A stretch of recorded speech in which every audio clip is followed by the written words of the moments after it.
السلام علیکم ورحمۃ اللہ وبرکاتہ۔ آج کی دعا، گھر میں داخل ہونے کی دعا۔ جب گھر میں داخل ہو تو یہ دعا پڑھیں: اللہم انی اسألک خیر المولج و خیر المخرج، بسم اللہ ولجنا و بسم اللہ خرجنا وعلی اللہ ربنا توکلنا۔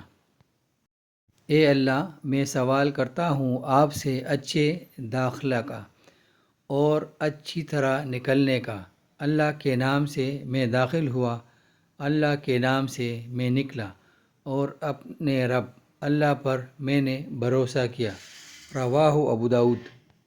اللہ تعالیٰ سے دعا ہے کہ وہ مجھے اور آپ کو یہ دعا گھر میں داخل ہوتے وقت پڑھنے کی توفیق عطا فرمائے۔